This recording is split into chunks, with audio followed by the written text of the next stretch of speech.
प्रकाश chapter. Next topic देख लेना, उसमें मैंने क्या आपको लिखवा रखा है, प्रकाश या लाइट।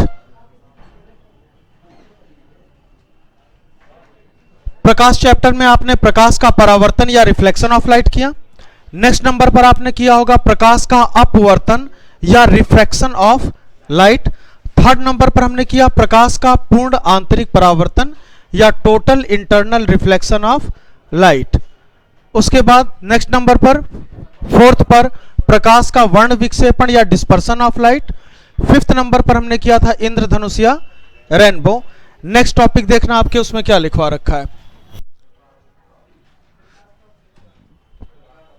प्रकाश का प्रकीर्णन। नेक्स्ट हेडिंग डालना, प्रकाश का प्रकीर्णन या स्कैटरिंग ऑफ लाइट।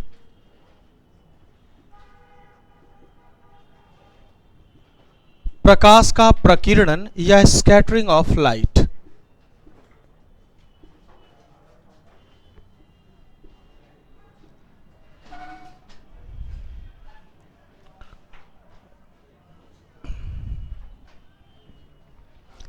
प्रकाश का प्रकीर्णन या scattering of light.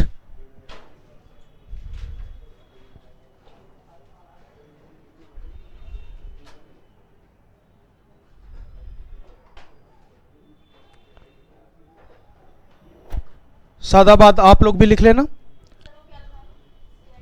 Scattering of light, प्रकाश का प्रकीर्णन या स्कैटरिंग ऑफ लाइट। देखो प्रकाश का प्रकीर्णन या स्कैटरिंग ऑफ लाइट का मतलब क्या हो, पृथ्वी की सतह से वायुमंडल की ऊंचाई लगभग कितनी दिखाई देती है, एबव 10,000 किलो। ठीक, 10 से 12, कई जगह में लिखा होगा बुक में 10, कई 12 लिख रहे होते हैं, तो जो एबव मान ली जाती है मार्क एंड जेफरसन में, वो मान ली जाती है 10,000 किलोमीटर। तो 10,000 किलोमीटर तक आपको वायुमंडल दिखाई दे रहा होगा। मीन्स पृथ्वी की सतह से वायु कितनी ऊंचाई तक मिल सकती है, 10,000 किलोमीटर तक। तो यही पृथ्वी का वायुमंडल होगा, कंफर्म। अगर एक पृथ्वी को मैं यहां पर यूं मेंशन करूं, क्लियर, तो ये पृथ्वी आपको बॉल की तरीके दिखाई दे रही, इसे यहां से यूं निकालें तो इसका मतलब मैंने गेंद पकड़ रखी है पृथ्वी की जगह। एक बलून लो या गुब्बारा, उस गुब्बारे में हवा भरो जब कंप्लीटली, और उस गुब्बारे के बीचों बीच इस पृथ्वी को यूं रख दे, कंफर्म। अगर बीचों बीच यहां पृथ्वी को छोड़ दूं तो देखना यहां से यहां हवा होगी या नहीं, इतनी ऊंचाई तक बलून में। ठीक, बलून में इस तरफ भी तो इतनी ऊंचाई होगी हवा की, सेम देखो इधर भी इतनी होगी, कंफर्म। तो इधर भी इतनी होनी चाहिए या नहीं, इस तरफ भी और इस तरफ भी। देखो चारों तरफ से हवा ने इस पृथ्वी को कवर कर रखा है या नहीं, यही पृथ्वी का वातावरण दिखाई देता है। ठीक, तो मैं ये कह दूं कि पृथ्वी के चारों ओर गैसों के आवरण को हम वायुमंडल या एटमॉस्फेयर कहते हैं। कंफर्म सी बात समझ में आई या नहीं। मैंने पृथ्वी यहां रखी और मैंने बलून या गुब्बारा लिया था, हवा भरने के बाद इस पृथ्वी को बीचों बीच रख दिया, तो चारों तरफ हवा थी और बीच में पृथ्वी रखी हुई थी। तो मुझे यह दिखाई दिया कि पृथ्वी के चारों ओर वायु का आवरण है, इसे ही तो हम वायुमंडल कह रहे थे, कंफर्म। अगर उस वायुमंडल को मैं यहां पर क्रिएट करूं, कंफर्म, तो यह रहा पृथ्वी का वायुमंडल, क्लियर। पृथ्वी के वायुमंडल के बाहर यहां पर चंद्रमा रखा जा सकता है। चंद्रमा पर तो मैंने कोई वायुमंडल नहीं बनाया, इसका मतलब चंद्रमा पर वायुमंडल है ही नहीं, कंफर्म। अब एक चीज चेक करें कि सूर्य से प्रकाश आए, तो देखो सूर्य से आने वाला प्रकाश पृथ्वी तक पहुंचेगा या नहीं, कंफर्म। तो सूर्य से आने वाला प्रकाश चंद्रमा तक भी तो पहुंचेगा, दोनों तक पहुंच रहा है। अंतर किस बात का दिखाई दे रहा है, सिर्फ वायुमंडल का। अंतर किस चीज का दिखाई दिया, वायुमंडल या एटमॉस्फेयर का, कंफर्म। चंद्रमा के पास वायुमंडल नहीं दिखाई देता, जबकि पृथ्वी के पास वायुमंडल दिखाई दे रहा होगा। देखो जैसे सूर्य का प्रकाश पृथ्वी के वायुमंडल में प्रवेश करता है, देखो वायुमंडल में प्रवेश कर रहा है या नहीं। ठीक, सूर्य का प्रकाश जैसे पृथ्वी के वायुमंडल में प्रवेश करेगा, तो यहां पर वायुमंडल में धूल एवं अन्य कण होंगे या नहीं, क्योंकि वायु चल रही तो धूल के कणों को और अन्य कणों को उड़ाकर ऊपर तक ले जाएगी। ठीक, जैसे यह प्रकाश इन कणों से टकराएगा, टकराने के बाद चारों दिशाओं में फैल जाए, क्लियर सी बात समझ में आई या नहीं। जब चारों दिशाओं में फैल गया तो इसे ही हम क्या कह रहे थे, प्रकाश का प्रकीर्णन। बात समझ में आई या नहीं? अब जरा इसकी डिफिनीशन बनाए तो देखो, सूर्य से आने वाला प्रकाश जब पृथ्वी के वायुमंडल में प्रवेश करता है तो यह धूल एवं अन्य कणों से टकराकर चारों दिशाओं में फैल जाता है। प्रकाश की इस घटना को हम प्रकाश का प्रकीर्णन कहते हैं। कंफर्म हुआ या नहीं? जब आप पृथ्वी पर यहां खड़े थे तो आपको आकाश का रंग कैसा दिखाई देता है? तो डायरेक्ट क्वेश्चन ये पूछता है कि पृथ्वी से देखने पर आकाश का रंग नीला दिखाई देता है इसी प्रकाश के प्रकीर्णन के कारण। कंफर्म? क्योंकि आप पृथ्वी के वायुमंडल में खड़े हो तो प्रकीर्णन हो रहा है या नहीं? अगर आपको इस वायुमंडल से बाहर यहां खड़ा कर दूं, देखो अब प्रकीर्णन तो नहीं हो रहा। प्रकीर्णन हमेशा वायुमंडल के अंदर ही होगा। जब आप यहां जाकर खड़े हो जाओगे तो आपको आकाश का रंग काला दिखाई देगा। कैसा? क्योंकि यहां पर तो प्रकाश का प्रकीर्णन नहीं हो रहा। सेम अगर आप चंद्रमा पर खड़े हो तो देखो, क्या चंद्रमा पर हो रहा है प्रकीर्णन? नहीं हो रहा। कोई पूछे क्यों नहीं हुआ, तो चंद्रमा पर वायुमंडल ही नहीं है। वायुमंडल नहीं होगा तो प्रकीर्णन नहीं होगा। तो चंद्रमा से देखने पर भी आकाश का रंग कैसा दिखाई देगा? काला। पृथ्वी के वायुमंडल से बाहर निकल के जब आकाश का रंग देखोगे तो कैसा दिखाई देगा? काला। लेकिन पृथ्वी की सतह से खड़े होकर देखने पर आकाश का रंग कैसा दिखाई देता है? नीला। किस कारण से? प्रकीर्णन के कारण। अगर पूछे कि चंद्रमा से देखने पर आकाश का रंग काला दिखाई देता है, कारण, तो कारण में कह देंगे वहां प्रकाश का प्रकीर्णन नहीं होता। पूछे पृथ्वी से देखने पर आकाश का रंग नीला दिखाई देता है, तो कह देंगे पृथ्वी से देखने पर आकाश का रंग नीला दिखाई देता है प्रकीर्णन के कारण। कंफर्म सी बात समझ में आई या नहीं? अब इस क्वेश्चन को कितना भी डिफ्लेक्ट करे जवाब दे सकते हो। जब प्रकीर्णन हुआ था और ये रंग फैला था तो देखो, समुद्र इस रंग की नकल करेगा या नहीं? तो समुद्र का रंग नीला दिखाई देगा। समुद्र का रंग कैसा दिखाई देगा? नीला। किस कारण से? प्रकीर्णन के कारण। सारे क्वेश्चंस क्लियर हुए या नहीं? डायरेक्ट आपसे क्वेश्चन पूछ देता है कि पृथ्वी से देखने पर आकाश का रंग नीला दिखाई देता है और ऑप्शन में लिख देगा प्रकाश के परावर्तन के कारण, अपवर्तन के कारण, वर्ण विक्षेपण के कारण या प्रकीर्णन के कारण। तो जवाब हमें क्या देना है? प्रकीर्णन के कारण। कंफर्म? अब एक लास्ट बात यहां पर देखो, जब यह प्रकाश का प्रकीर्णन होगा तो सभी प्रकाश का संयुक्त प्रभाव जो होता है वो होता है ब्लू कलर का। जब प्रकाश ने प्रकीर्णन किया है तो सभी प्रकाश का संयुक्त प्रभाव कैसा दिखाई दिया? नीला। इसलिए आपको आकाश का रंग भी कैसा दिखाई दिया? नीला। लेकिन एक खास बात देखना, जब सूर्योदय हो रहा हो और जब सूर्यास्त हो रहा हो उस समय आकाश का रंग कैसा दिखाई देता है? लाल। कंफर्म? पूछे सूर्योदय के समय और सूर्यास्त के समय आकाश का रंग लाल दिखाई देता है तो कह देना प्रकाश के प्रकीर्णन के कारण। कंफर्म? उस समय किसकी वजह से दिखाई देगा? प्रकाश के प्रकीर्णन के कारण, क्योंकि सूर्यास्त हो रहा है तो प्रकाश पूरी तरीके से तो नहीं फैल रहा। जब सूर्योदय हो रहा था तो भी प्रकाश पूरी तरीके से नहीं फैल रहा। तो हमेशा देखो, सूर्य से रिलेटेड दो क्वेश्चन पूछेगा आपके। कल मैं सूर्य से रिलेटेड प्रकाश के अपवर्तन में भी कुछ एग्जाम्पल लिखा रहा था। मैंने आपसे यह कहा था सूर्यास्त के बाद भी सूर्य दिखाई दे और सूर्योदय से पहले। ठीक? सूर्योदय से पहले और सूर्यास्त के बाद भी दिखाई दे रहा था। तो मैंने एग्जाम्पल लिखवाया था अपवर्तन। देखो अपवर्तन क्यों लिखवाया था? मैंने कहा था जब भी एक से दूसरे स्फीयर में प्रकाश प्रवेश करे तो देखो प्रकाश मुड़ रहा था या नहीं? मुड़ गया। तो आप यहां खड़े थे, प्रकाश यूं निकल गया होता, लेकिन मुड़कर आपकी तरफ आ गया तो आपको लगा कि अच्छा अभी सूर्यास्त नहीं हुआ है, लेकिन हो चुका था या नहीं? मुड़ गया, इसीलिए तो आपको पता चला। और जैसे प्रकाश मुड़ जाए तो क्या हो जाता था? अपवर्तन होता था या नहीं? जब कहे सूर्योदय से पहले एवं सूर्यास्त के बाद भी सूर्य दिखाई दे तब तो जवाब दे देना अपवर्तन। ठीक? लेकिन जब यहीं पर दूसरा शब्द कह दे कि सूर्यास्त के समय आकाश का रंग लाल, सूर्योदय के समय आकाश का रंग लाल, तब जवाब क्या दे दोगे? प्रकीर्णन। रंग पूछ रहा है तो जब रंग पूछेगा तो प्रकीर्णन पे आ जाना। क्लियर सी बात समझ में आई या नहीं? लेकिन जब पूछे सूर्य ही दिखाई दे रहा था तब जवाब क्या दे दोगे? अपवर्तन। दोनों के बीच का अंतर समझ में आया या नहीं? क्योंकि अगर आप थोड़ा सा भी कंफ्यूज करोगे तो अपवर्तन वाला प्रकीर्णन में लिखाओगे और प्रकीर्णन वाला अपवर्तन में। अब कोई कंफ्यूजन तो नहीं है? ठीक, जब पूछे सूर्यास्त से पहले भी सूर्य दिखाई दे रहा होता, सूर्यास्त के बाद भी दिखाई दे और सूर्योदय से पहले भी, तो कह देना अपवर्तन के कारण, क्योंकि प्रकाश जा रहा था मुड़ गया। मुड़ गया तो आप यहीं तो खड़े थे। मैंने कहा था कोई तारा क्यों दिखाई दे रहा है, क्योंकि प्रकाश उस तारे से चला होगा। 25,000 सालों में आपके पास पहुंचा तो आपने आज तारा देखा, लेकिन यह प्रकाश कितने साल पहले चला था? 25,000 साल पहले। तो आज आपने जो तारा देखा वो आज से 25,000 साल पहले वाला देख रखा है, और आज जो प्रकाश उस तारे से चलेगा वो कितने साल के बाद आएगा? 25,000 साल के बाद। तो 25,000 साल के बाद कोई व्यक्ति जो धरती पर होगा वो आज वाले तारे को देखेगा। क्लियर सी बात समझ में आई या नहीं? किसी को कोई डाउट? प्रकाश का प्रकीर्णन क्लियर है? तो प्रकाश के प्रकीर्णन में हम क्या कहेंगे? प्रकाश की कोई किरण जब पृथ्वी के वायुमंडल में प्रवेश करती है, यही लिखा हुआ है या नहीं? प्रकाश की कोई किरण जब पृथ्वी के वायुमंडल में प्रवेश करती है तो यह धूल एवं अन्य कणों से टकराकर चारों दिशाओं में फैल जाती है। प्रकाश की इस घटना को प्रकाश का प्रकीर्णन कहते हैं। कंफर्म? सादा बात क्लियर है या नहीं? लाइन में लिखना। क्या? अच्छा, आप लेट आए हो। देखो, मैंने कहा यह पृथ्वी का वायुमंडल है। कंफर्म?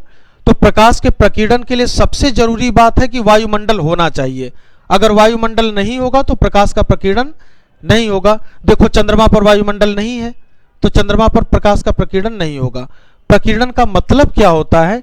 जब भी प्रकाश वायुमंडल में प्रवेश करेगा तो ये वायुमंडल है, तो यहां धूल एवं अन्य कण होंगे या नहीं? और प्रकाश इस धूल के कणों से टकराकर चारों दिशाओं में फैल जाए तो इसी घटना को हम प्रकाश का प्रकीर्णन कह देते हैं। देखो, यहां वायुमंडल नहीं था तो प्रकाश किन कणों से टकराएगा? जब टकराकर नहीं फैलेगा तो चंद्रमा पर प्रकीर्णन भी नहीं हुआ। प्रकीर्णन कहां पर हुआ है? पृथ्वी पर। क्यों हुआ है? क्योंकि पृथ्वी के पास क्या है? वायुमंडल। अगर वायुमंडल नहीं होगा तो प्रकाश का प्रकीर्णन भी नहीं होगा।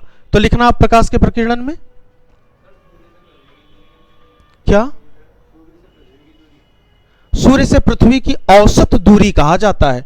दूरी कभी मत कहना।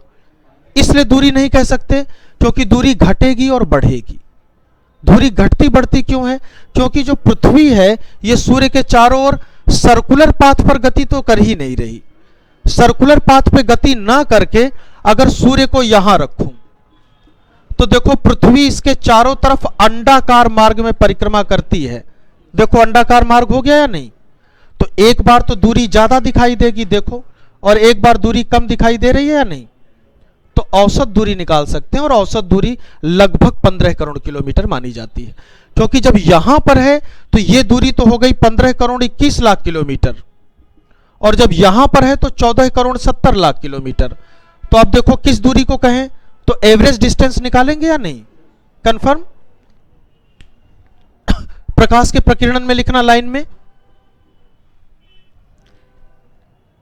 प्रकाश की कोई किरण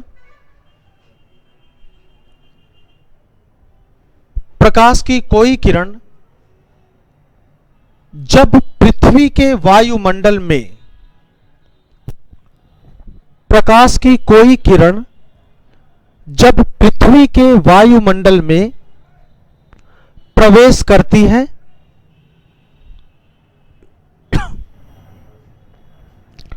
पृथ्वी के वायुमंडल में प्रवेश करती है तो वह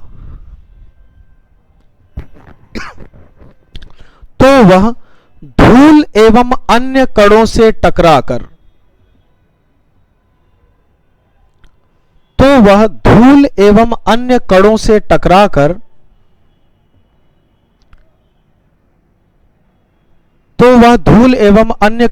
टकराकर वायुमंडल में चारों ओर फैल जाती है। वायुमंडल में चारों ओर फैल जाती है।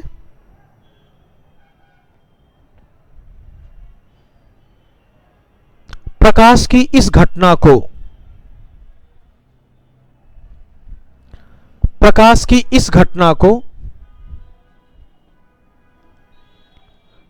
का प्रकीर्णन कहते हैं।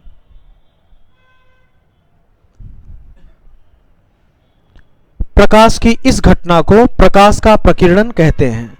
कंफर्म? एग्जाम्पल्स में लिख लें,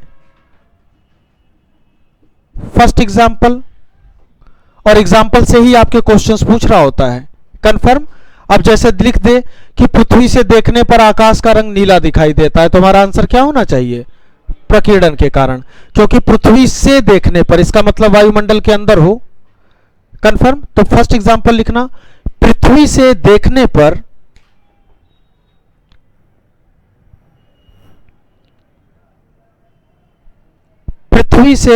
पर आकाश का रंग नीला दिखाई देता है। पृथ्वी से देखने पर आकाश का रंग नीला दिखाई देता है, कारण प्रकाश का प्रकीर्णन। कंफर्म। नेक्स्ट देखो, नेक्स्ट क्वेश्चन ये बना सकता हूं, वायुमंडल के बाहर से, ठीक, अगर वायुमंडल के बाहर चलें तब आकाश का रंग कैसा दिखाई देगा? काला, क्योंकि प्रकाश के प्रकीर्णन की घटना नहीं होगी। तो दो शब्दों को एक साथ देख लें। मैं कहूं चंद्रमा से देखने पर आकाश का रंग काला दिखाई देता है, क्योंकि वहां प्रकाश के प्रकीर्णन की घटना नहीं होती। तो नेक्स्ट लाइन में लिखना क्या? क्योंकि इनका संयुक्त प्रभाव ब्लू कलर का आ जाता है। ये जितने प्रकाश फैले हैं इनका संयुक्त प्रभाव हल्का नीला होता है, जिसकी वजह से आकाश का रंग आपको ब्लू दिखाई दे रहा होता है। ठीक, लाइन में लिखना, चंद्रमा से देखने पर आकाश का रंग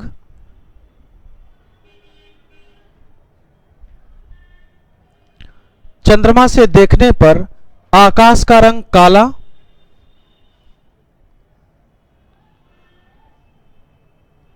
चंद्रमा से देखने पर आकाश का रंग काला, क्योंकि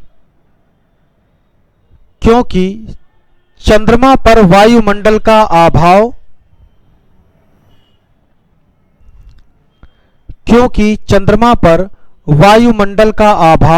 होने के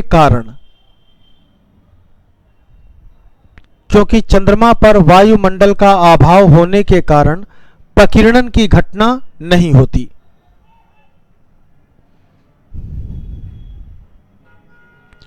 क्योंकि चंद्रमा पर वायुमंडल का अभाव होने के कारण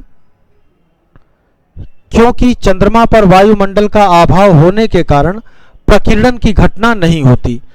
इसका मतलब सारी जो ये प्रकीर्णन या स्कैटरिंग की हो रही थी घटना, ये किसकी वजह से हो रही थी? सिर्फ एटमॉस्फेयर की वजह से। अगर वायुमंडल नहीं तो प्रकीर्णन भी नहीं। हाँ बोलो। हाँ,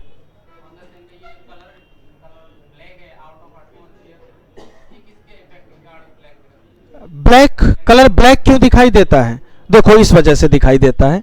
इस वाले एस्पेक्ट में पूछ रहे हो या इस वाले एस्पेक्ट में? आउट ऑफ इसके। देखो, हमेशा प्रकाश की एक खासियत होती है, इस अंतरिक्ष में हर जगह प्रकाश है, लेकिन स्ट्रेट चल रहा है या नहीं? और प्रकाश तब तक नहीं दिखाई देगा जब तक किसी चीज से लड़कर रिटर्न ना हो। देखो प्रकाश यहां तो नहीं दिख रहा। देखो प्रकाश दिखेगा क्यों? क्योंकि मैंने हाथ लगा रखा है। अब प्रकाश इससे टकरा रहा है या नहीं? टकरा रहा है, तब यह चीज दिखाई दे रही होगी। जब तक प्रकाश टकराकर रिफ्लेक्ट ना हो, आपकी आंखों पर ना आए, तब तक वो आपको दिखाई नहीं देगा। प्रकाश तो यहां पहले से मौजूद था, लेकिन कोई चीज टकराने वाली तो चाहिए। जैसे चंद्रमा से टकराया तो आप चंद्रमा को उजाले में देखते हो या नहीं कि पूर्णिमा हो गई, और जब प्रकाश नहीं पड़ता तो वही चंद्रमा कैसा दिखाई देता है? ब्लैक दिखाई दे रहा होता है। चंद्रमा ब्लैक क्यों दिखाई दे रहा होता है? क्योंकि प्रकाश नहीं पड़ पा रहा होता उस पर। ठीक, तो यहां पर प्रकाश की घटना में आप ये भी देख रहे होते हो कि सोलर इक्लिप्स और ल्यूनर इक्लिप्स कैसे हो रहे होंगे। सूर्य ग्रहण और जो चंद्र ग्रहण का केस देखते हो, ये भी आपके प्रकाश चैप्टर का आ रहा होता है। साथ में जो कैमरा आप देख रहे होते हो, ये भी आपके प्रकाश चैप्टर को मेंशन कर रहा होता है। पूर्णिमा का मतलब क्या होता है? Full moon. फुल मून का मतलब क्या हुआ? पूर्णिमा का मतलब नहीं बताओगे? पूर्णिमा किसे कहते हैं? जिस दिन चंद्रमा पूर्ण रूप से दिखाई दे उस दिन पूर्णिमा। और अमावस्या या न्यू मून क्या हुआ? यूं तो खुद बताओगे कि अमावस्या है पूर्णिमा है, अब नहीं बताओगे कि कब है अमावस्या और कब है पूर्णिमा। यहां तक लिख चुके या नहीं? ठीक, एक एग्जाम्पल और लिख लोगे। समुद्र का रंग नीला दिखाई देता है, कारण क्या होगा? प्रकाश का प्रकीर्णन।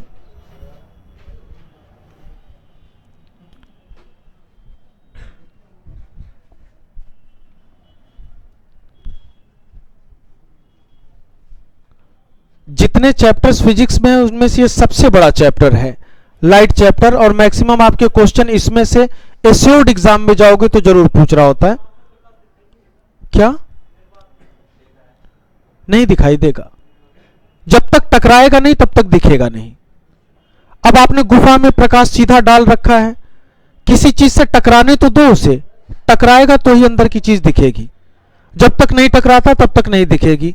ठीक, तो सिंपल सी अगर बात देखें तो मैंने आपसे क्या कहा था, इस कंडीशन को अगर मैं सूर्य देख लूं, कंफर्म, अगर सूर्य को यहां पर रख लिया जाए, पृथ्वी को यहां पर रख दूं,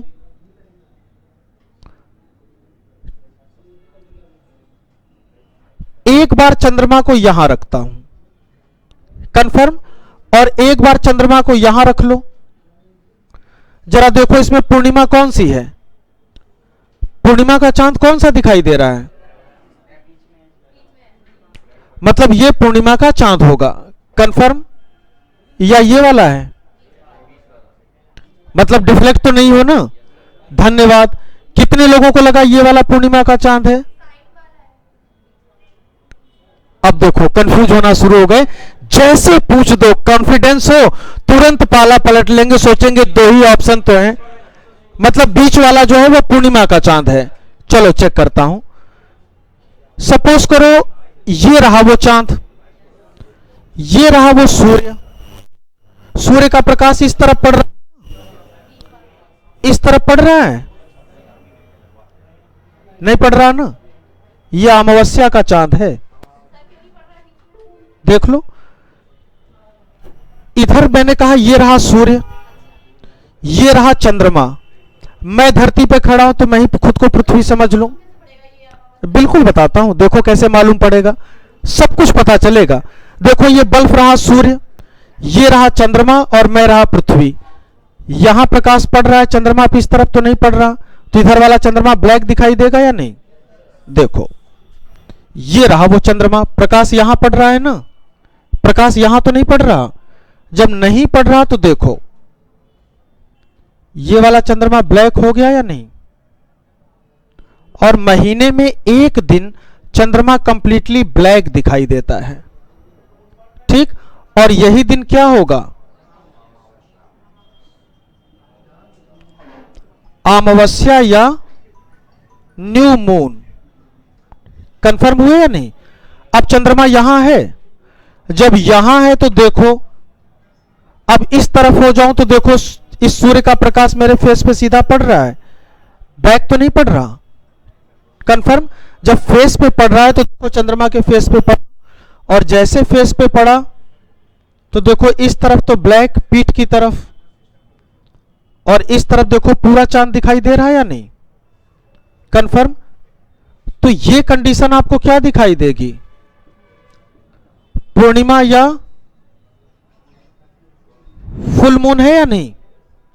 सिंपल सी चीज देख लो, ये अमावस्या हो गई तो ये क्या हो गई? पूर्णिमा। कोई डाउट यहां तक? कंफर्म हो या नहीं? नहीं समझ में आ रहा? अच्छा लो, ये मैंने जला दी टॉर्च। टॉर्च अगर मैं यहां से जला दूं थोड़े समय के लिए, इसे मैं सूर्य न समझकर एक टॉर्च ले लेता हूं। जब मैंने ये टॉर्च जला दी और बीच में लो ये चंद्रमा रख दूं, प्रकाश देखो इस तरफ पड़ रहा है या नहीं? इस तरफ तो नहीं पड़ रहा। अब महीने में एक दिन चंद्रमा कंप्लीटली आपको ब्लैक दिखाई देगा, ब्लैक है या नहीं? अमावस्या के बारे में क्या कहा जाता है? महीने में एक बार चंद्रमा का संपूर्ण अप्रकाशित भाग पृथ्वी के सामने होता है, और जिस दिन महीने में एक बार चंद्रमा का संपूर्ण अप्रकाशित भाग पृथ्वी के सामने हो उस दिन को ही हम अमावस्या कहते हैं। उस दिन रात कंप्लीटली ब्लैक होगी, ठीक। और महीने में एक बार चंद्रमा का संपूर्ण प्रकाशित भाग पृथ्वी के सामने हो, ठीक, उस दिन को आप क्या कहते हो? पूर्णिमा। तो एक खास बात याद रखना, हमेशा सूर्य ग्रहण कब होगा? अमावस्या को। और चंद्र ग्रहण हमेशा कब होगा? जैसे कोई कहे चंद्र ग्रहण है तो समझ लेना आज पूर्णिमा होगी, और जैसे कोई कहे सूर्य ग्रहण है तो क्या समझोगे? अमावस्या को। क्लियर सी बात समझ में आई? देखो क्यों मैं कहूं सूर्य और पृथ्वी के बीच में चंद्रमा आ जाता है। जब सूर्य और पृथ्वी के बीच में चंद्रमा आ गया तो सूर्य का प्रकाश पृथ्वी तक नहीं आ पाता और चंद्रमा की छाया पृथ्वी पर पड़ती होगी। अब मैं सूर्य को नहीं देख पा रहा हूं तो यही तो सूर्य ग्रहण है। तो सूर्य ग्रहण अमावस्या को होगा, दिन में होगा या रात में होगा? अच्छा, रात में सूर्य ग्रहण लगवाओगे? मतलब हद है तुम सबों की, एक मौका मिलना चाहिए। अरे जनाब, सूर्य दिन में दिखता था, दिन में दिखना बंद हो गया, सूर्य ग्रहण तुरंत रात में सूर्य ग्रहण। तब तो तुम सब रोज लगवा देना सूर्य ग्रहण कि देखो आज रात में भी नहीं दिख रहा सूर्य ग्रहण, आज रात में भी नहीं दिखा सूर्य ग्रहण। कमाल की साइंस और फिलॉसफी है, कहां से सीखी? रीजनिंग का क्वेश्चन था। ठीक है, यहां तक बात समझ में आई या नहीं? लेकिन हर अमावस्या और हर पूर्णिमा को सूर्य ग्रहण और चंद्र ग्रहण नहीं होगा। देखो क्यों नहीं होगा? इस हिसाब से महीने में एक अमावस्या है या नहीं? तो 12 अमावस्या हो गई, तो 12 पूर्णिमा होंगी या नहीं? तो इसका मतलब साल में तो 24 ग्रहण हो जाते। क्लियर सी बात समझ में आई? देखो होंगे कितने। चंद्रमा अपने एक्सिस पर, ये इसका एक्सिस है, अक्ष, चंद्रमा अपने एक्सिस पर 5 डिग्री झुका हुआ है। कंफर्म? जैसे सूर्य ग्रहण की कंडीशन होगी आगे निकल गया या नहीं? क्लियर? ना झुका होता तो बीचों बीच आ जाता, 5 डिग्री झुका था तो आगे निकल गया, सूर्य ग्रहण नहीं लगा। ठीक, प्रत्येक अमावस्या और प्रत्येक पूर्णिमा को सूर्य ग्रहण इसलिए नहीं लगता क्योंकि चंद्रमा अपने अक्ष पर 5 डिग्री झुका हुआ है। ग्रहण की कंडीशन बनेगी तब तक आगे निकल जाता है, तो सूर्य का प्रकाश तो आ रहा होगा। जब सूर्य का प्रकाश आ रहा है तो ग्रहण कहां हुआ? तो जब ये 5-5 डिग्री एक दिन जाकर कंप्लीट होते हैं तो जाकर उस दिन ग्रहण लग जाता है। तो वर्ष में अधिकतम 7 सूर्य ग्रहण, कितने? और 7 चंद्र ग्रहण। कंफर्म? 12-12 तो नहीं लगे? पूछे क्यों? क्योंकि चंद्रमा अपने अक्ष पर कितने डिग्री झुका हुआ था? 5 डिग्री। कंफर्म हो या नहीं? इसका मतलब प्रत्येक अमावस्या को सूर्य ग्रहण नहीं लगेगा और प्रत्येक पूर्णिमा को चंद्र ग्रहण नहीं लगेगा। इस शॉर्ट सी बात समझ में आई या नहीं? देखो अगर कोई कहे सूर्य ग्रहण किसे कहते हैं जरा चेक करो तो। जब सूर्य एवं पृथ्वी के बीच में चंद्रमा आ जाए तो सूर्य का प्रकाश पृथ्वी तक नहीं आ पाता एवं चंद्रमा की छाया पृथ्वी पर पड़ती है, इसे ही सूर्य ग्रहण कहते हैं। कंफर्म? जब चंद्र ग्रहण कहे तो देखो जब चंद्रमा एवं सूर्य के बीच पृथ्वी आ जाती है तो सूर्य का प्रकाश चंद्रमा तक नहीं पहुंच पाता एवं पृथ्वी की छाया चंद्रमा पर पड़ती है। क्लियर सी बात समझ में आई या नहीं? इसे आप चंद्र ग्रहण कहते हो। मैंने 2 शब्दों का इस्तेमाल किया, एक प्रकाश और दूसरी छाया, मींस लाइट एंड शैडो। सूर्य का प्रकाश नहीं आ रहा था और पृथ्वी की छाया पड़ रही थी, तब चंद्र ग्रहण था या नहीं? ब्लैक क्यों दिखाई दिया? क्योंकि पृथ्वी की छाया पड़ रही थी। अब एक खास बात देखो, ये बल्ब सूर्य है और मैं बीच में हाथ लगा दूं तो देखो बोर्ड पर छाया पड़ रही है या नहीं? मैं पूछूं छाया क्यों पड़ रही तो कह दोगे प्रकाश नहीं जा रहा। मैं भी तो यही बात कह रहा हूं कि प्रकाश नहीं पहुंच पा रहा और मेरी हाथ की छाया बोर्ड पे पड़ रही है, तो यह बोर्ड ग्रहण नहीं हो सकता। भाई बोर्ड ग्रहण का मतलब क्या हुआ कि सूर्य का प्रकाश न होकर बल्ब का प्रकाश बोर्ड तक नहीं पहुंच पाता और हाथ की छाया बोर्ड पे पड़ती है, इसे बोर्ड ग्रहण कहते हैं। नहीं हो सकता। तो वही तो सूर्य ग्रहण और चंद्र ग्रहण था। दीपावली मनाते हो या नहीं? किस दिन मनाते हो? देखो अमावस्या को मनाओगे या पूर्णिमा को? दीपावली हमेशा अमावस्या को होती है। और देखो कहते हो ना धनतेरस, क्या कहते हो? दीपावली से कितने दिन पहले होती है? 1 दिन पहले। क्या? वो उन लोगों की कैलकुलेशन गड़बड़ होती है, टेंशन मत लो। आजकल तो वो नहीं, तो मकर संक्रांति का त्योहार होता था तो पहले 14 जनवरी को ही मनाया जाता था। आजकल पंडित जी लोगों का कैलकुलेशन खराब हो चुका है, कहते हैं 13 को भी है, 14 को भी है, 15 को भी है। तो ना नहाने वालों की एक मुसीबत हो गई, 13 को भी नहाऊं, 14 को भी नहाऊं, 15 को भी नहाऊं। कॉन्सेप्ट दूसरा भी हो सकता है, आज ना नहाऊं कल वाले पे कल ना नहाऊं, परसों वाले पे हो सकता हो किसी काम पे चलेगा, ये मकर संक्रांति रह गई।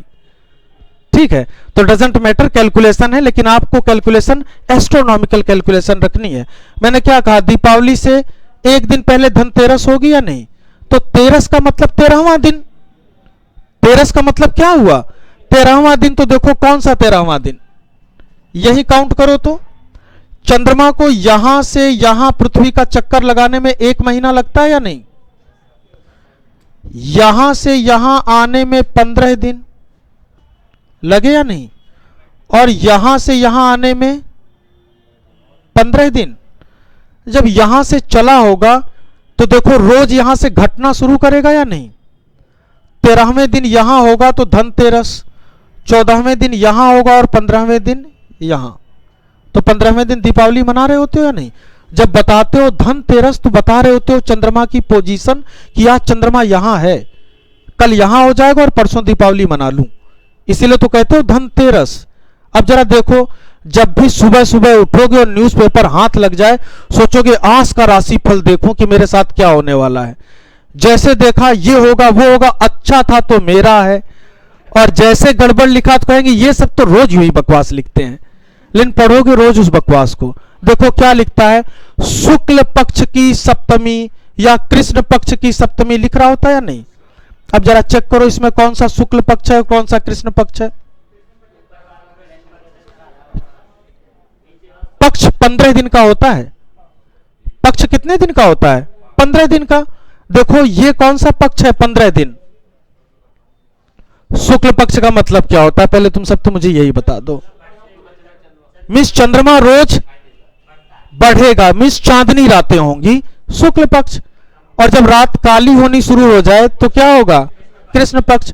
कृष्ण काले थे या नहीं, तो इसीलिए तो कृष्ण पक्ष। जरा देखो तो यहां से चंद्रमा रोज घटना शुरू होगा और एक दिन घटते घटते कंप्लीट घट जाएगा, यह कृष्ण पक्ष था या नहीं। रोज चंद्रमा अगर घट रहा था तो देखो ये वाला पक्ष क्या दिखाई दिया, कृष्ण पक्ष। अब देखो तो यहां से चंद्रमा ने रोज बढ़ना शुरू किया है, तो देखो दीपावली के बाद एक दिन का चांद, फिर द्विज का चांद दिखता है, तो इस दिन भाई द्विज मनाते हो दीपावली के दूसरे दिन।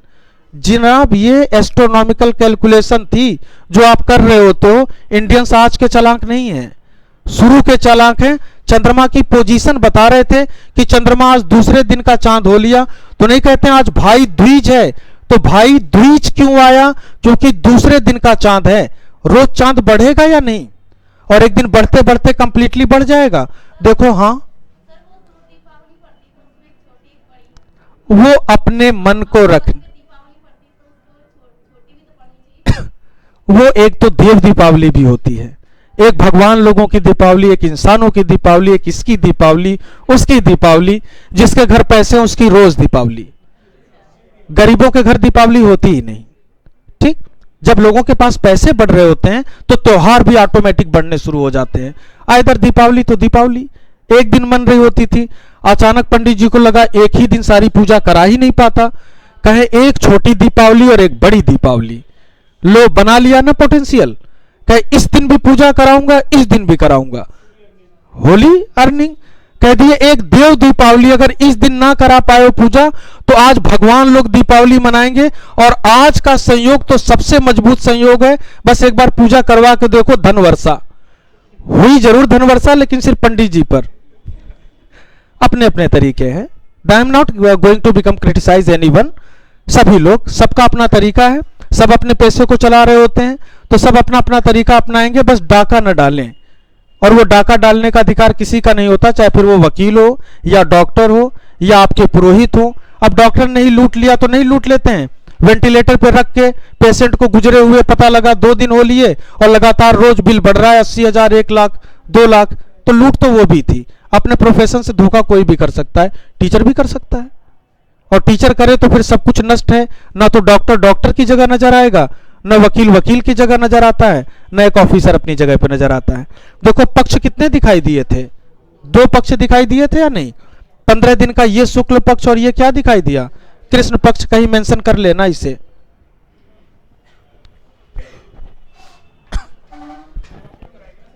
क्या रियली आपके प्रकाश चैप्टर में भी है, क्योंकि एस्ट्रोनॉमी प्रकाश चैप्टर का इसमें भी हिस्सा है, उसमें भी है। ज्योग्राफी आधी फिजिक्स है, इसीलिए मैं बार बार कहता हूं फिजिक्स नहीं आती तो ज्योग्राफी भूल जाना।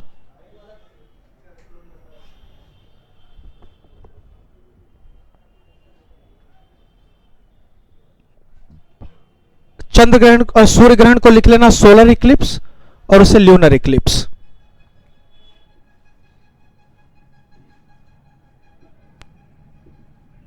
Solar Eclipse and lunar Eclipse.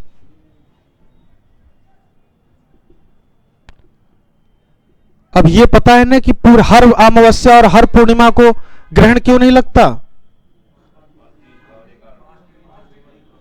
क्योंकि चंद्रमा अपने अक्ष पर, शब्द क्या इस्तेमाल करना है, एट देयर एक्सिस, चंद्रमा अपने अक्ष पर 5 डिग्री झुका हुआ है और पृथ्वी अपने अक्ष पर कितने डिग्री झुकी है? 23.5।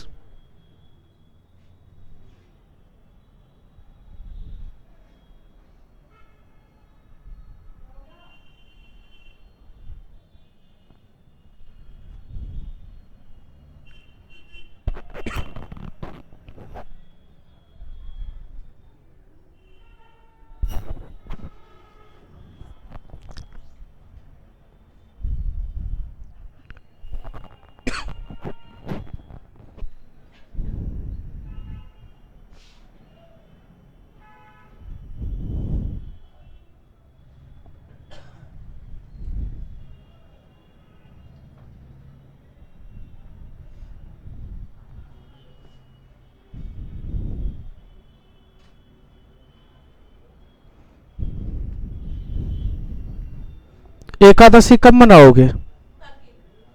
11वां दिन। अब 11वां दिन कौन सा?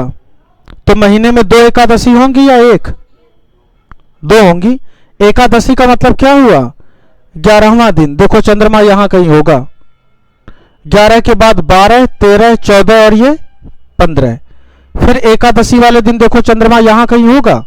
11, 12, 13, 14 और ये 15। एकादशी हमेशा कौन सी मनाई जा रही होती है? शुक्ल पक्ष की। अब ये सोचे कि अच्छा ये तो कैलेंडर अब देख लूंगा, ठीक है, अब राशिफल देख लेना कि शुक्ल पक्ष की एकादशी लिखा होता है, कृष्ण पक्ष की एकादशी, सप्तमी, अष्टमी, ये वो। अष्टमी के 2 दिन के बाद एकादशी। अष्टमी वाले सिचुएशन को क्वाड्रेचर कह रहे होते हैं। क्वाड्रेचर का मतलब यह कि चंद्रमा इस दिन यहां हो जाता है, यहां से चलेगा तो यहां हो जाता है, 90 डिग्री का एंगल बना देता है। चंद्रमा यहां से चला है तो 7वें या 8वें दिन यहां होगा। यही सप्तमी या अष्टमी तो है। कौन सी सप्तमी अष्टमी? कृष्ण पक्ष की। और कृष्ण पक्ष की सप्तमी और अष्टमी को देखो, चंद्रमा, पृथ्वी और सूर्य एक दूसरे से 90 डिग्री के एंगल पर हैं। कंफर्म। यहां पर भी देखो कितने डिग्री के एंगल पर हैं? 90। इसे क्वाड्रेचर कह रहे होते हैं, या सप्तमी या अष्टमी। क्वेश्चन पूछा हुआ है कि किस दिन सूर्य, चंद्रमा एवं पृथ्वी एक दूसरे से 90 डिग्री का एंगल बनाते हैं। तो प्रत्येक पक्ष की सप्तमी या अष्टमी, या तो सप्तमी को बना देगा या अष्टमी को बना देगा। तो ये सप्तमी या अष्टमी। क्वाड्रेचर। और ये सप्तमी या अष्टमी किस पक्ष की है? कृष्ण पक्ष की। और ये शुक्ल पक्ष की। अब समझ में आ गया कैसे घूम रहा है? इसके पहले तो आप लोगों ने पूर्णिमा इधर ही लगा दी थी, और जब यहां लगाओगे तो क्वेश्चन अपना पूर्णिमा का बना कर आते, अमावस्या में पूर्णिमा, पूर्णिमा में अमावस्या, तो अंत में क्वेश्चन 9 की खिचड़ी होती। और उसके बाद धमकी देते हो कर दूंगा उत्तर प्रदेश सरकार पे केस, मेरा सही आंसर था, नंबर गलत काट दिया। वो इसीलिए कट रहा होता है क्योंकि चंद्रमा ही आपने इधर से उधर कर दिया होता है। मतलब पूरी धरती उलट पलट देते हो और उसके बाद हाई कोर्ट पहुंच जाओगे केस करने के लिए। लिख चुके? चैप्टर में नेक्स्ट हेडिंग देखना,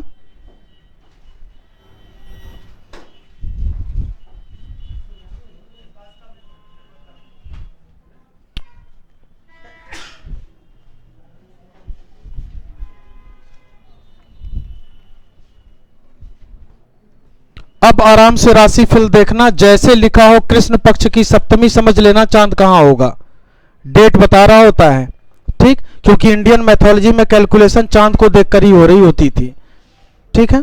नेक्स्ट हेडिंग देखो क्या है प्रकाश चैप्टर में, प्रकाश का विवर्तन। हाँ बोलो।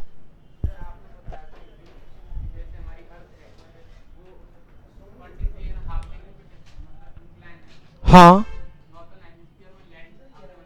हाँ बिल्कुल कम है, हाँ बिल्कुल।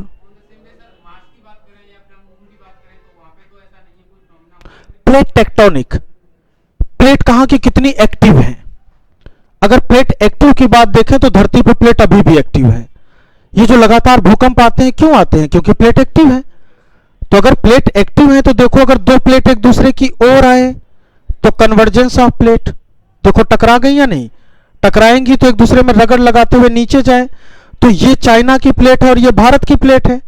पहले बीच में समुद्र हुआ करता था, जब भारत की प्लेट चीन की तरफ बढ़ी और इन दोनों में टक्कर हुई तो भारतीय प्लेट ने नीचे जाना शुरू कर दिया, तो इस हिस्से ने उठना शुरू कर दिया। देखो हिमालय का निर्माण हुआ या नहीं, सिंपल सी बात, हिमालय का निर्माण हुआ या नहीं, क्योंकि भारतीय प्लेट नीचे जा रही है।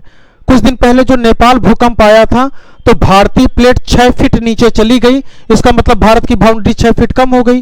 कहां गई, हिमालय के नीचे, ठीक। अब जाकर नेपाल पे कब्जा मत कर लेना कि दो मेरा 6 फीट, इस इत नीचे गई है, ऐसा कुछ नहीं कर सकते, ये नीचे चली गई। और जब प्लेटें एक दूसरे की ओर बढ़े तो कन्वर्जेंस ऑफ प्लेट, जब प्लेटें एक दूसरे से दूर हटें तो डाइवर्जेंट ऑफ प्लेट, जब प्लेटें एक दूसरे पर रगड़ लगाते हुए चले तो ट्रांसफॉर्म ऑफ प्लेट। ज्योग्राफी में आऊंगा कभी।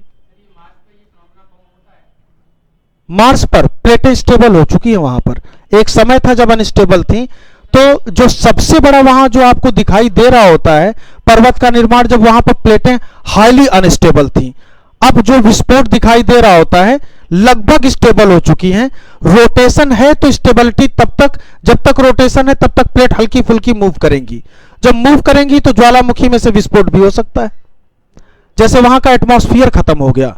एटमॉस्फेयर क्यों खत्म हो गया, क्योंकि रोटेशन थोड़ा सा इसका जो है बढ़ा, और जब रोटेशन बढ़ा तो इसने गैसेस को निकालकर बाहर फेंक दिया। जब आऊंगा ग्रेविटी चैप्टर में आपका ग्रेविटेशनल में तो वहां पर ये सारे पॉइंट्स हैं 1 बाय 1। अभी लाइट में रहें, क्यूरियोसिटी सारे जवाब दूंगा। मैं यही तो चाहता हूं कि आप कितना ज्यादा से ज्यादा सोचो। टीचर आपके साथ हमेशा नहीं हो सकता। आपका सबसे अच्छा काम होगा कि आप सोचना सीख जाओ। जब बुक सामने रखी होगी तो पढ़ना कैसे है, बस मैं आपको बोर्ड पे ये सिखा रहा हूं। पढ़ना कैसे है सिर्फ ये बता रहा हूं। टीचर सारी चीजें कब तक आपको जिंदगी भर पढ़ा सकता है, ना आप पढ़ सकते और ना मैं पढ़ा सकता, ठीक। तो सिर्फ ये बता रहा हूं हर टॉपिक को पढ़ो कैसे। तो जिस टॉपिक को जब अरेंज करना सीख जाओगे तो ऑटोमेटिक पढ़ना सीख जाओगे। टॉपिक फिर कोई टफ नहीं होता और कोई आसान भी नहीं होता। टॉपिक देखो नेक्स्ट क्या है आपके चैप्टर में, प्रकाश का विवर्तन। नेक्स्ट हेडिंग में लिखना प्रकाश का विवर्तन,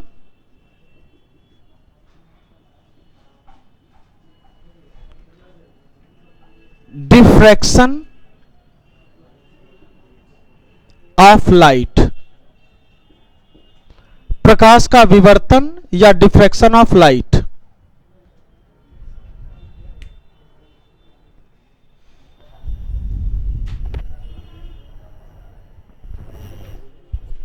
प्रकाश का विवर्तन या डिफ्रैक्शन ऑफ लाइट कर चुके। देखो प्रकाश के विवर्तन का मतलब क्या हो, जैसे आप घर के दरवाजे खिड़की सब बंद कर लो, प्रकाश अंदर तो नहीं आ रहा होता, अंधेरा हो गया या नहीं। सपोज करो प्रकाश यहां से आ रहा था और आपने दरवाजा बंद कर दिया तो कमरे में अंधेरा है या नहीं। दरवाजे को थोड़ा सा ओपन कर दो, प्रकाश तो यहां टकरा रहा है, टकराने के बाद यूं मुड़ा और मुड़कर कमरे के अंदर गया और उजाला कर दिया या नहीं।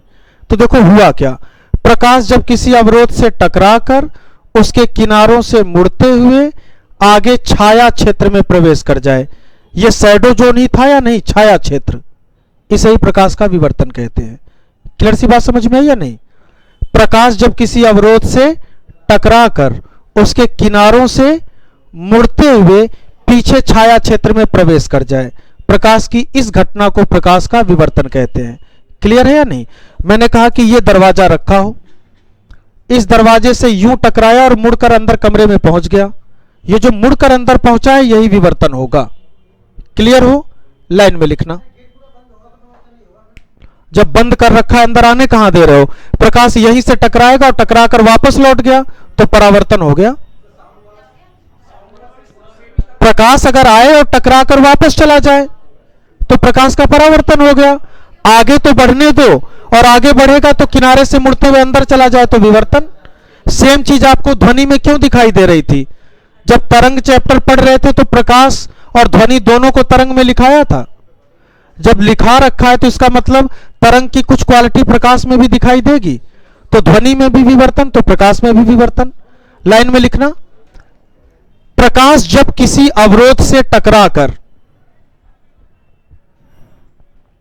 प्रकाश जब किसी अवरोध से टकराकर उसके किनारों से मुड़ते हुए प्रकाश जब किसी अवरोध से टकराकर उसके किनारों से मुड़ते हुए आगे छाया क्षेत्र में प्रवेश करता है। Means entered in Shadow zone, आगे छाया क्षेत्र में प्रवेश करता है। प्रकाश की इस घटना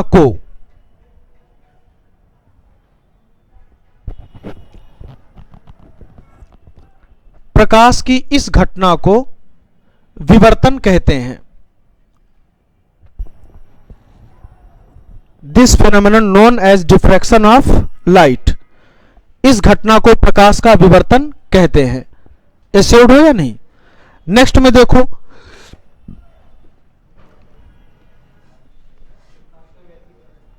प्रकाश का व्यतिकरण। कल जब आप प्रकाश का वर्ण विक्षेपण पढ़ रहे थे तो जरा देखो हम लोगों ने क्या किया था। लाइट को 7 कलर में डिवाइड किया था। जब 7 कलर में डिवाइड किया था तो देखो बैगनी वाली लाइट यूं चल रही थी, जबकि रेड वाली लाइट यूं चल रही थी या नहीं? इसका मतलब हर कलर की अपनी एक आवृत्ति या फ्रीक्वेंसी होती होगी। आपने क्रम पे क्या लिख रखा था? विबग्योर।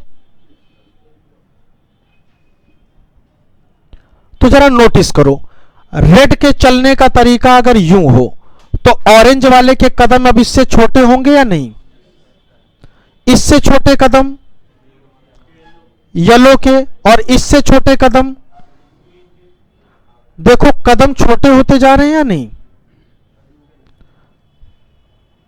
सबसे छोटे कदम किसके जाएंगे? इन कदमों को ही हम क्या कहते थे? आवृत्ति या फ्रीक्वेंसी कह रहे हैं या नहीं? कोई डाउट है? मैंने आपसे क्या कहा था? चलो चेक कर लें। तो ये आप हो और ये छोटा सा बच्चा है, यही कह रहा था या नहीं? अब आवृत्ति का मतलब मुझे ये चेक करना है कि कितने कदम 1 सेकंड में। क्लियर सी बात? कितने कदम 1 सेकंड में।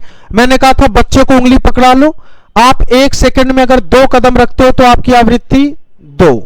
जब आपने 2 कदम रखे थे तो बच्चे ने छोटे छोटे 10 कदम रखे थे, तो बच्चे की आवृत्ति कितनी हो गई? 10। कितने समय में? 1 सेकंड में। कंफर्म?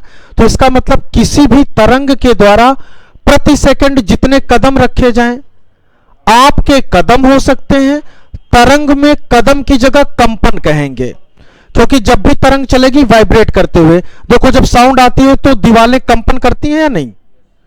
तो हमेशा तरंग के लिए शब्द क्या इस्तेमाल करेंगे? कंपन। कदम शब्द नहीं कहेंगे, कदम मेरे और आपके हो सकते हैं। तो मैं ये देख लूं, कोई भी तरंग 1 सेकंड में जितने कंपन करती होगी वही उसकी आवृत्ति होगी। आपके संबंध में मैंने क्या कहा था? 1 सेकंड में आप जितने कदम चल दोगे ये आपकी आवृत्ति है। ये शब्द मैंने आपके लिए इस्तेमाल किया है या नहीं? लेकिन आपकी जगह अगर मैं तरंग शब्द को ले लूं तो समय कितना? 1 सेकंड में जितने कंपन कर दे वो किसकी आवृत्ति होगी? तरंग की। अब बात समझ में आई या नहीं? अभी भी डाउट है? आप पहले दिन से नहीं हो। आवृत्ति का सीधा सा मतलब टीचर क्या कहता है, सिलेबस की फ्रीक्वेंसी कर देना। जितनी बार सिलेबस की फ्रीक्वेंसी करोगे उतना अच्छा तैयार होगा। समय तो सभी स्टूडेंट के लिए बराबर ही रहा होगा, 1 महीने का समय। आपने उस 1 महीने में सिलेबस को 1 बार पढ़ा तो आपकी फ्रीक्वेंसी 1। कोई ऐसा स्टूडेंट होगा जिसने उस 1 महीने में उस सिलेबस को 3 बार पढ़ दिया तो उसकी फ्रीक्वेंसी 3, और किसी ने 1 महीने में 5 बार पढ़ दिया तो उसकी फ्रीक्वेंसी 5। लेकिन यहां मैंने 1 महीने न कहकर क्या कह दिया है, 1 सेकेंड। 1 सेकेंड में कोई तरंग जितनी बार कंपन करेगी वही उसकी क्या होगी, आवृत्ति। अब जरा चेक करो इन सब की आवृत्ति अलग अलग है या नहीं, ठीक। और जब इन सब की आवृत्ति अलग है तो जो हम नेक्स्ट टॉपिक देखेंगे प्रकाश का व्यतिकरण, तो देखो अंतर क्या होगा। हाँ, इस टॉपिक को पढ़ाऊंगा क्योंकि अभी हेडिंग नहीं लिखाई, चीजों को समझ लो। अब देखो, किसी फंक्शन में गए, एक रेड कलर के 100 वाट का बल्ब जला हो, ठीक, एक ब्लू कलर के 100 वाट का बल्ब जल रहा हो, एक वायलेट कलर के 100 वाट का बल्ब जल रहा हो, एक कोई और कलर ले लो, ग्रीन कलर। देखो सभी 100-100 वाट के बल्ब है या नहीं, तो प्रकाश तो बड़ा अच्छा होना चाहिए था। लेकिन जब जाकर वहां खड़े होते तो कुछ साफ सा दिखाई नहीं देता। क्यों नहीं दिखाई दे रहा था? इन सबकी आवृत्ति अलग अलग है या नहीं? अलग आवृत्ति की जब प्रकाश की तरंगे किसी एक बिंदु पर मिलती हैं तो एक दूसरे को नष्ट कर देंगी और वहां पर विजिबिलिटी साफ नहीं दिखती। इसे आप कहते हो विनाशी व्यतिकरण। एक दूसरे का विनाश कर दिया या नहीं इन सबों ने, इसीलिए तो चीजें साफ नहीं दिखाई दे रही थी। कंफर्म? देखो अलग अलग लाइट लगा रखी थी। अब एक खास काम करो, मैं कहता हूं 100 वाट के 4 बल्ब एक ही कलर के लगा दो। सफेद रंग के 4 बल्ब लगा दूं एक ही रंग के, देखना प्रकाश बड़ा साफ सा दिखाई देगा। सफेद हटाकर लाल ही लगा दूं लेकिन चारों एक ही रंग के हों, इन सब की आवृत्ति समान होगी या नहीं? देखो क्योंकि सभी लाल रंग के हैं, जहां पर आवृत्ति समान होगी वहां पर प्रकाश बड़ा अच्छा दिखाई देगा। इन सबों ने एक दूसरे का साथ दिया है या नहीं? इसका मतलब कंस्ट्रक्शन किया है, तो इसे हम कंस्ट्रक्टिव इंटरफेरेंस या संपोषी व्यतिकरण कहते हैं। क्लियर सी बात समझ में आई या नहीं? एक दूसरे का जब इन्होंने विनाश कर दिया तो विनाशी व्यतिकरण, जब इन्होंने एक दूसरे को बनाया तो इसे हमने क्या कहा, संपोषी व्यतिकरण। यहां पर विजिबिलिटी साफ नहीं थी लेकिन यहां पर हर चीज साफ दिख रही है या नहीं, क्योंकि आवृत्ति यहां सभी रंग की एक समान है या नहीं, और यहां पर तो समान नहीं दिखाई देती। क्लियर सी बात समझ में आ गई? व्यतिकरण को इंग्लिश में कहते हैं इंटरफेरेंस। तो इंटरफियर शब्द आ गया या नहीं? लोग कहते हैं मेरी बातों में क्यों इंटरफियर कर रहे हो, तो देखो रेड कलर में कौन इंटरफियर कर रहा था, ब्लू। ब्लू कलर में कौन इंटरफियर कर रहा है, वायलेट। वायलेट में कौन इंटरफियर कर रहा है, ग्रीन। जब सब एक दूसरे की बातों को इंटरफियर करेंगे तो चीज क्या कभी साफ हो सकती है? ठीक। अब मैं अगर कुछ पूछूं और आप सभी साथ बोलना शुरू कर दो, क्या एक भी बात मुझे समझ में आएगी? नहीं समझ में आएगी। आप लोगों ने एक दूसरे की बात को ही नष्ट कर दिया या नहीं, क्योंकि सबकी आवृत्ति अलग अलग थी, और जब अलग अलग आवृत्ति की तरंगे एक जगह मिले तो एक दूसरे को नष्ट कर देंगी। इसे ही हम कहते हैं विनाशी व्यतिकरण। क्लियर सी बात समझ में आई? तो नेक्स्ट हेडिंग लिखोगे प्रकाश का व्यतिकरण या इंटरफेरेंस ऑफ लाइट।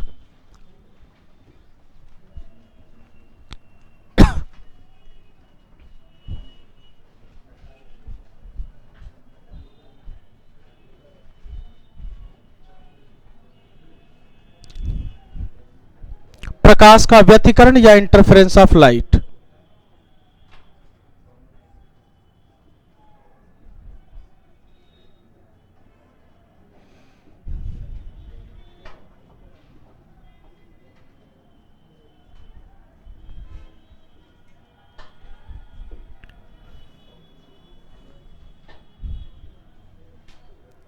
तो इंटरफियर का मतलब क्या हुआ?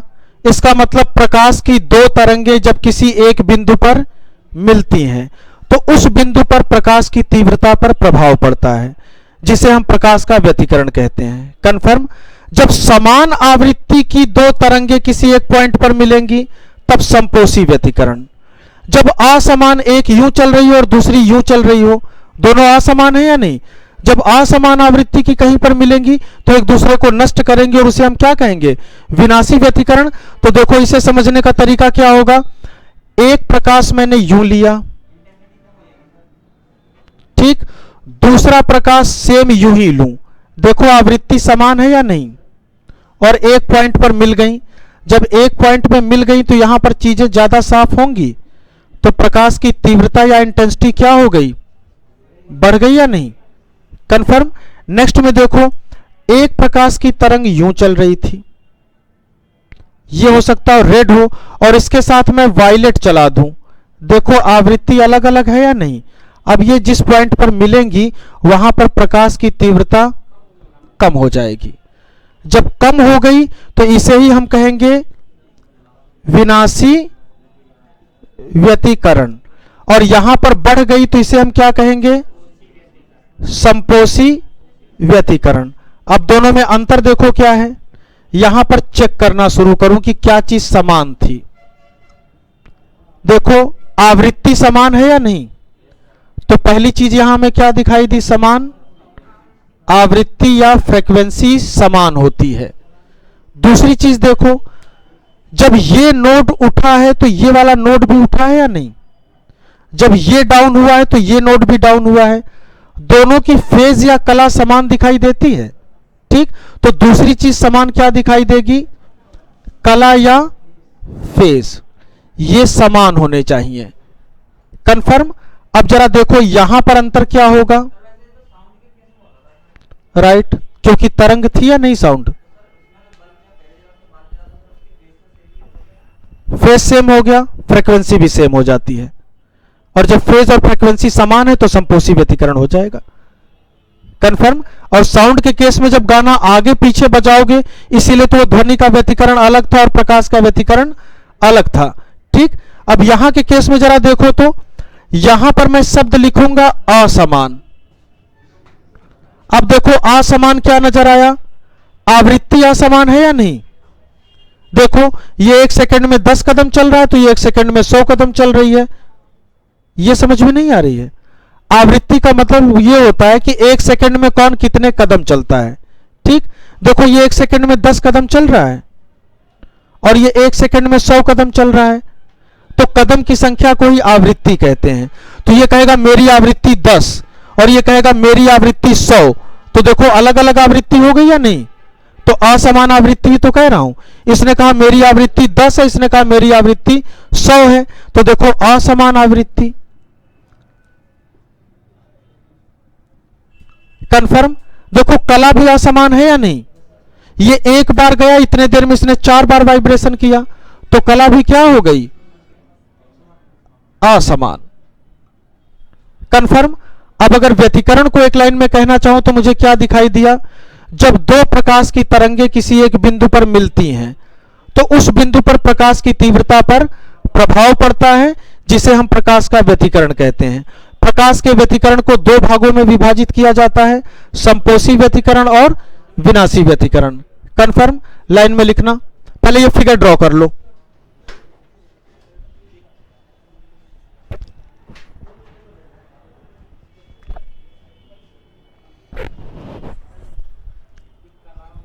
फेज फेज फेज का मतलब देखो ये यूं जा रही है तो ये वाली भी साथ चल रही है, सेम फेज हो गया या नहीं?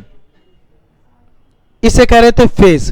देखो सेम फेज चल रहा है क्या? ना ना ना ना, मैं फेज कहूंगा, एम्पलीट्यूड इसलिए नहीं कहूंगा क्योंकि अगर एम्पलीट्यूड लोगे तो वो हाइट बता रहा है। मुझे इस समय एक साथ चलने से मतलब है। खास बात देखो, एक ही गाना हो, फ्रीक्वेंसी समान होगी, एम्पलीट्यूड समान होगा, लेकिन 1 सेकंड के बाद बजा दूं तो ये तो यूं गया और इसके नोड यूं जा रहे हैं, देखो फेज डिफरेंस हो गई या नहीं? एम्पलीट्यूड तो सेम थे या नहीं? हाँ, क्या किसी ने कुछ पूछा? ओके।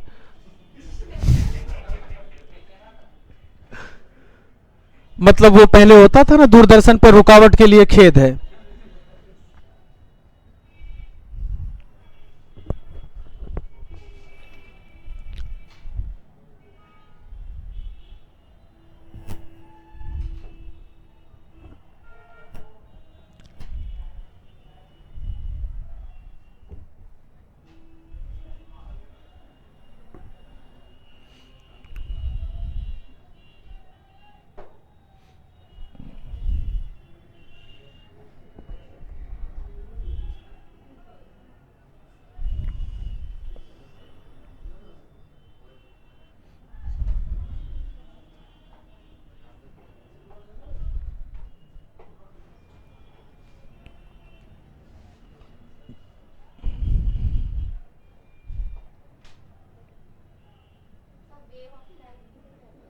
बिल्कुल कहेंगे। आप सिर्फ वेव चैप्टर में आप शायद हो नहीं पाए थे, तरंग चैप्टर में, ठीक है, इसीलिए मैंने पहले तरंग या वेव कराया था। जिन एक दो लोगों का रह गया है तरंग चैप्टर, कितने लोगों का रह गया है? काफी ज्यादा संख्या, आप लोग तो बहुमत में हो गए, ठीक है। तो एक आप लोगों का वेव चैप्टर अलग से करा दूंगा और उसकी टाइमिंग बता दूंगा कि आप लोग कब रुकोगे, ठीक है।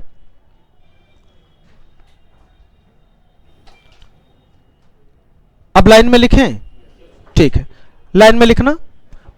जब प्रकाश की दो तरंगें, जब प्रकाश की दो तरंगें, जब प्रकाश की दो तरंगें किसी एक बिंदु पर, जब प्रकाश की दो तरंगें किसी एक बिंदु पर मिलती हैं, तो उस बिंदु पर,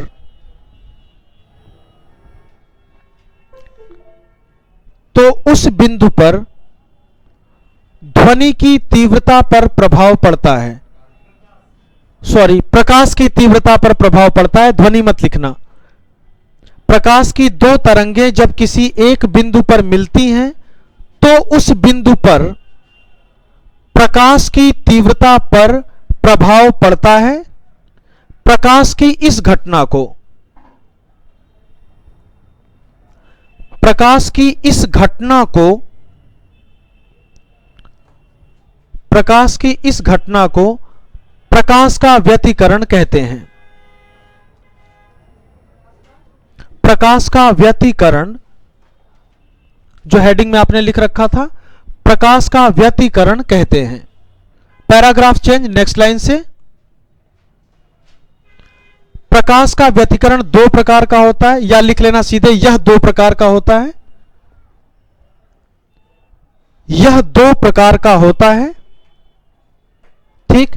ए नंबर हेडिंग पे लिखना संपोषी व्यतिकरण या कंस्ट्रक्टिव इंटरफेरेंस। ए नंबर हेडिंग पर संपोषी व्यतिकरण, जो आपने फिगर में बना रखा है, तो पहला संपोषी व्यतिकरण दिखाई दे रहा है। तो देखो संपोषी व्यतिकरण में हम क्या बनाएंगे लाइन, यहीं से चेक करो। तो संपोषी व्यतिकरण में क्या बननी चाहिए लाइन, देखो, जब प्रकाश की दो तरंगे, तो प्रकाश की कैसी तरंगे, समान आवृत्ति एवं कला की दो तरंगे किसी एक बिंदु पर मिलती हैं, तो उस बिंदु पर प्रकाश की तीव्रता बढ़ जाती है, जिसे हम संपोषी व्यतिकरण कहते हैं। कंफर्म। संपोषी व्यतिकरण में लिखना कंस्ट्रक्टिव इंटरफेरेंस। संपोषी व्यतिकरण में जब समान आवृत्ति एवं कला, जब समान आवृत्ति एवं कला,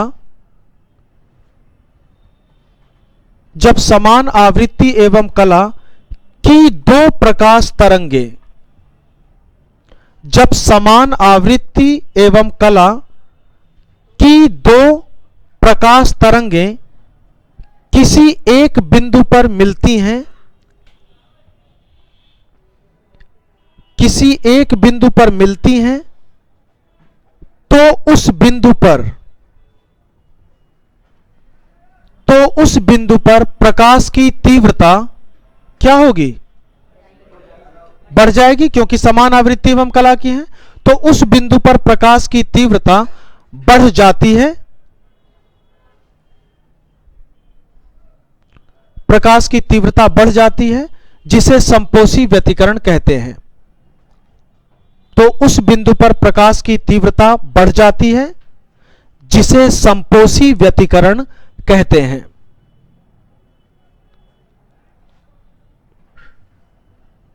हो गया। बी नंबर हेडिंग पर लिखो विनाशी व्यतिकरण या destructive interference. B number heading पर विनाशी व्यतिकरण या डिस्ट्रक्टिव इंटरफेरेंस। हो गया। यहां पर डिफिनीशन की हम शुरुआत किस पॉइंट से करेंगे, जब दो असमान आवृत्ति एवं कला की प्रकाश तरंगे किसी एक बिंदु पर मिलती हैं, तो उस बिंदु पर प्रकाश की तीव्रता घट जाती है। प्रकाश की इस घटना को हम क्या कहेंगे, विनाशी व्यतिकरण। कंफर्म। नेक्स्ट हेडिंग विनाशी व्यतिकरण में लिखना, जब असमान आवृत्ति एवं कला। जब असमान आवृत्ति एवं कला की दो प्रकाश तरंगे, जब असमान आवृत्ति एवं कला की दो प्रकाश तरंगे किसी एक बिंदु पर मिलती हैं,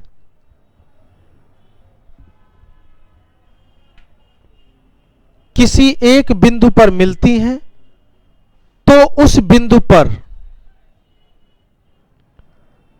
प्रकाश की तीव्रता घट जाती है, प्रकाश की तीव्रता घट जाती है, जिसे विनाशी व्यतिकरण कहते हैं, जिसे विनाशी व्यतिकरण कहते हैं। हो गया। आजकल वैसे भी शादी विवाह का माहौल चल रहा है, कहीं पहुंचना और देखो डीजे फीजे लगे होते हैं और एक डांस फ्लोर बना होता है, देखना कई प्रकार की लाइट एक साथ पड़ रही होंगी और सब 200-250 वाट की होंगी, लेकिन देखना वहां पर क्लियरिटी नहीं होती, तो तुरंत क्या समझोगे? तुरंत क्या समझोगे? विनाशी व्यतिकरण। कमरे में एक ही कलर के दो बल्ब लगा रखे और प्रकाश अच्छा है, इसका मतलब संपोषी व्यतिकरण। पूछे क्यों, तो कह देना इन दोनों की आवृत्ति एवं कला क्या है? समान है। आपको किसमें? एम्पलीट्यूड में डिस्कस करना था क्लास के बाद। एम्पलीट्यूड का मतलब बता दूंगा कि क्यों प्रॉब्लम है। साइंस इसमें जो नेक्स्ट चैप्टर इसमें जो बचा हुआ है पॉइंट, एक दो पॉइंट्स करने के बाद हम इसमें करेंगे मिरर्स एंड लेंस। मिरर और लेंस करते समय लेंस में दृष्टि दोष होते हैं, विजन डिफेक्ट। विजन डिफेक्ट से आपके क्वेश्चन एश्योर्ड पूछ रहा होता है, तो इस चैप्टर में उसके बाद हम दृष्टि दोष कर रहे होंगे। दृष्टि दोष के बाद जितने प्रकार के आपके माइक्रोस्कोप और ये टेलीस्कोप ये एक्सेट्रा जो होते हैं, इन चीजों को करने के बाद आपका ये चैप्टर ऑफ होगा। तो अभी शायद 1 या 2 लेक्चर का समय लगे इसमें। ठीक है।